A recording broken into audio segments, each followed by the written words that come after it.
তুমি আজে বাজে চুলের কাটিং দিতে পারবে না। কথা কন না কেন? এমন কাটা কাটে চুল কাটে এই জায়গায় লম্বা করে রেখে দিয়েছে মনে হয় খেরের পালা। শরম লাগে না? তোর শরম লাগে না?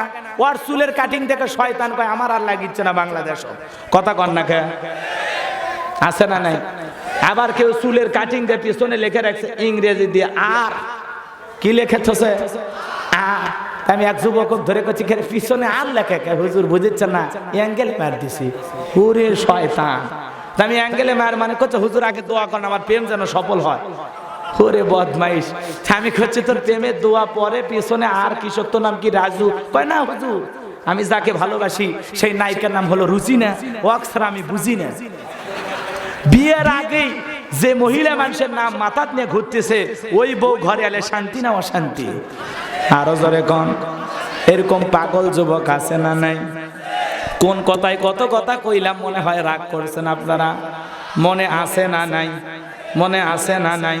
এইবার পয়গাম্বার ডেকে বলে শোনো তোমরা বনি ইসরায়েলের মানুষেরা সকালে কি বলো বিকেলে ভুলে যাও।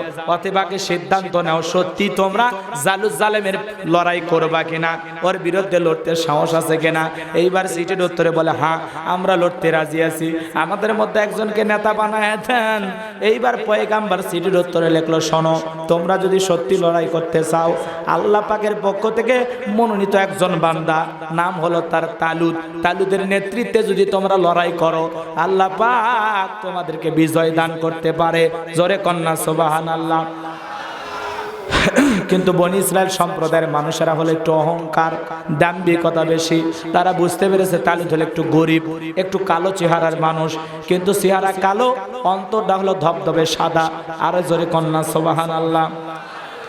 আমার ভাইয়ারা যে কথা বলতে চায় এইবার তালুতকে তারা মেনে নিতে একটু অস্বীকার করলো। এইবার পয়গাম্বার ডেকে বলে শোনো তোমরা যদি তালুতের নেতৃত্ব মেনে না নাও তোমাদের যা মনে চাই তোমরা তাই করতে পারো।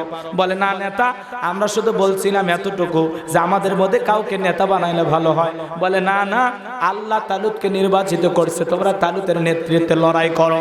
এইবার তালুতের নেতৃত্বে লড়াই করার জন্য হাজার হাজার লোকজন রেডি হয়ে গেল। এইবার তালুত সামনের দিকে রওনা করলেন। আল্লাহ মাঝপথে একটা নদী দিয়ে পরীক্ষা করতে চায়। আল্লাহ ডেকে বলে তালুত তুমি এই লোকজনকে ডেকে দাও, ইলহামের মাধ্যমে যতটুকু আওয়াজ পেয়েছে ডেকে বলে শোনো তোমরা যারা নদী পার হইতে চাও নদী পার হওয়ার সময় যদি তৃপ্তি সহকারে পানি পান করো তাহলে তোমরা নদী পার হইতে পারবা না। আর নদী পার হওয়ার সময় যদি আঙ্গুল চোবায়া এই 5 আঙ্গুলের মাথায় যে পরিমাণে পানি উঠবে এই পরিমাণে পানি পান করলে তোমরা নদী পার হইতে পারবা। সমস্ত মানুষগুলো তখন নদী পার হওয়ার সময় অধিকাংশ মানুষগুলো পেট ভরে পানি খাইলো, তারা নদী পার হতে পারলো না। মাত্র 313 জন বদরের সাহাবীর মতো সংখ্যা, 313 জন নদী পার হইল। হওয়ার পর 11 বছরের একটা বালক, কয় বছর?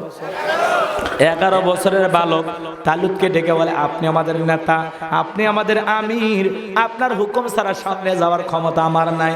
তবে আপনার কাছে আমি একটা কথা বলতে চাই, ওই জালুত যে বড় জালেম তাকে আমি আগে প্রথম টার্গেট করতে চাই। প্রথম আমি আগে জালুতের সামনে মুখোমুখি দাঁড়াতে চাই। তালুত চিন্তা করে ছোট মানুষ এত বড় জালেমের মোকাবেলা করতে চায়, না জানি আর ভিতরে আল্লাহ পাক কল্যাণ রাখতে পারে। কোন সুবহানাল্লাহ। এইবার বলে ঠিক আছে সামনে যাও। এইবার 11 বছরের বালক সামনে যাইতে লাগলেন। রাস্তার পাথর ডেকে বলে ও 11 বছরের বালক খারাপ লাগতেছে? বাজান গো আমার যে কথা বলতে চাই 2 নাম্বার আয়াতটা বাকি আছে, একটু খালি সামনে যাই, যায় 2 নাম্বার আয়াতে একটু 10-5 মিনিট বইলে যুবকদের জন্য। আর মা বোন আছে না নাই? বগুড়ের মহিলারা ওয়াজ শোনে, আছে আছে? তাহলে মা বোনদের ওয়াজ করা দরকার আছে না নাই? মা বোনদের জন্য ওয়াজ করা দরকার। ওরা বারবার আমাদের দেশের সরকার সংসার জ্বালায় পোড়ায় করে দিল সরকার। আজকে একটু আলোচনার মাধ্যমে বগুড়া সদরের মা বোনদের হালকা বোঝানো দরকার। এজন্য মা বোনেরা টেনশন নেবেন না, অল্প সময়ের মধ্যে আমি গোলাম রব্বানি আপনাদের ওয়াজ করে দেব শুরু। কারণ আপনারাই হলেন ঘরে বাইরে আমাদের নাটের গুরু। না করলেও ঠিক, না করলেও ঠিক, পরে বুঝে দেব না। আমার ভাইয়েরা যে কথা বলতে চাচ্ছিলাম, মাত্র কয়জন? 313 জন পার হয়েছে। 11 বছরের বালক সামনের দিকে যখন রওনা করেছে বাজান, রাস্তার পাথর ডেকে বলে আমাকে সঙ্গে নাও, আমি তোমার উপকারে আসবো। 11 বছরের বালক বুদ্ধিমান চিন্তা করলো রাস্তার পাথর আমার উপকার করতে চাই, না জানি পাথরের ভিতরে কল্যাণ রাখেন কি। আরো জোরে কোন। তাইলে এটা লিটন দেওয়ান সৃষ্টির পাথর না, উল্টাপাল্টা বুঝবেন না আমার ভাইরা, সব কথা বলার সময় না। এইবার পাথর একটা নিলেন, সামনে যাওয়ার পথে আর একটা পাথর ডেকে বলো ও বালক আমাকে সঙ্গে নাও, আমি তোমার উপকারে আসবো।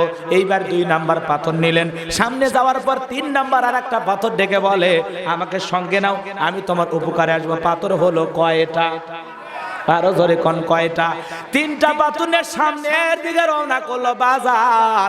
সামনের দিকে যাইতে যাইতে জালেমের মুখোমুখি হয়ে গেছে। এইবার জালুত নামের জালেম ডেকে বলে কি রে পিচ্চি, তুই কেন আমার সামনে, তোর আর বাহিনী কোথায়? বলে শোনো পিচ্চি নাকি পরে বুঝাইতেছি, আগে আমার সাথে মোকাবেলা করো। চিৎকার মেরে কোন আল্লাহু আকবার। আগে আমার সাথে মোকাবেলা করো, পরের লোক তো পরে আসতেছে, আগে আমার সাথে মোকাবেলা করো।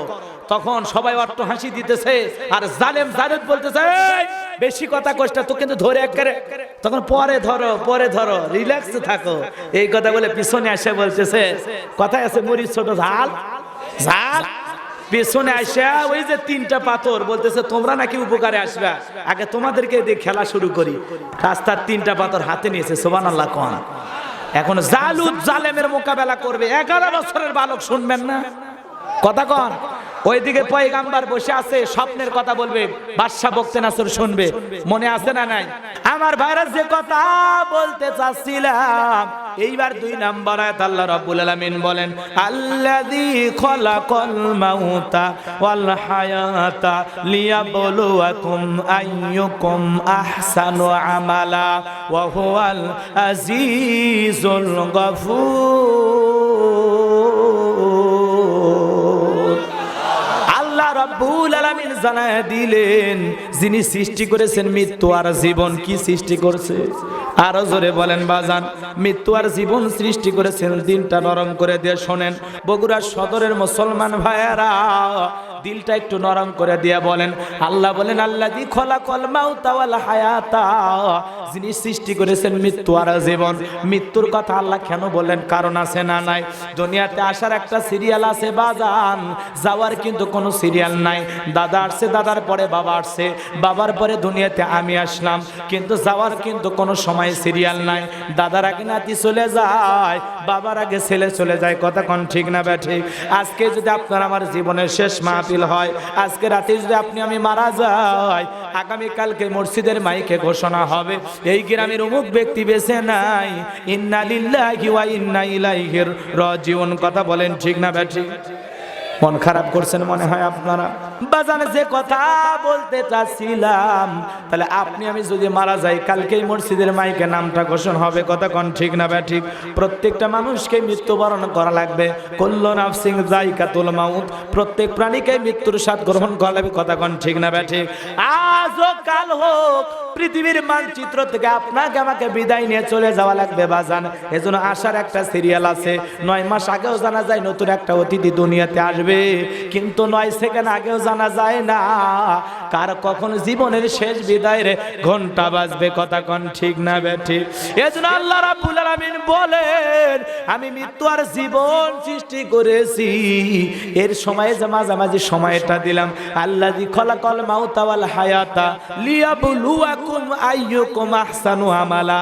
আমি আল্লাহ মৃত্যু আর জীবন সৃষ্টি করলাম, এর মাঝামাঝি যে সময়টা দিলাম, আমি আল্লাহ দেখতে চাই আমলের দিক দিয়ে কারা উত্তম আমল করে, কারা সুন্দর আমল করে, কারা ভালো আমল করে। আল্লাহ রাব্বুল আলামিন আপনাকে আমি পরীক্ষা করে দেখবেন আমলের দিক দিয়ে কারা ভালো আমল করে। কথা বলেন ঠিক না ব্যাঠিক?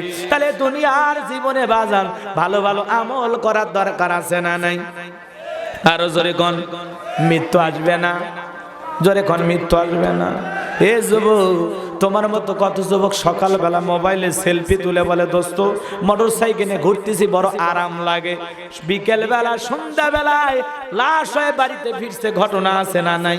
তোমার মতো কত যুবক, এই তো সিরাজগঞ্জের কয়েক মাস আগের ঘটনা, বিবাহ করে স্ত্রীকে নিয়ে যায়, ট্রেনের ধাক্কায় স্বামী স্ত্রী 2 জনে মারা গেল। বিয়ে করা ভাগ্যে জুটেছে কিন্তু বাসর ঘর পর্যন্ত পৌঁছার ভাগ্য হয় নাই। কথা কোন ঠিক না বেঠিক? এ যুবক, কয়েকদিন আগের ঘটনা, ঝিনাইদহে একটা ছেলে আজকে বিয়ে হবে, গতকাল রাত্রিতে বাসর ঘরে ফুল কেনার জন্য গেছে। ফুল কিনে যখন রোড পার হয়, তেরাকে ধাক্কায় দুনিয়ার থেকে বিদায় নিয়ে চলে গেল। তার মানে বিয়ে করার আগের দিনে বাসর ঘরের ফুল কেনার জন্য গেছে। যেই ফুল দিয়ে তার বাসর ঘর সাজাবে, সেই ফুল নিজের শরীরের রক্ত দিয়ে মেখে রাস্তায় পড়ে থাকলো। বাসর ঘর সাজানো হলো না, বিয়ে করার ভাগ্য হলো না। কথা কন ঠিক না বেঠিক?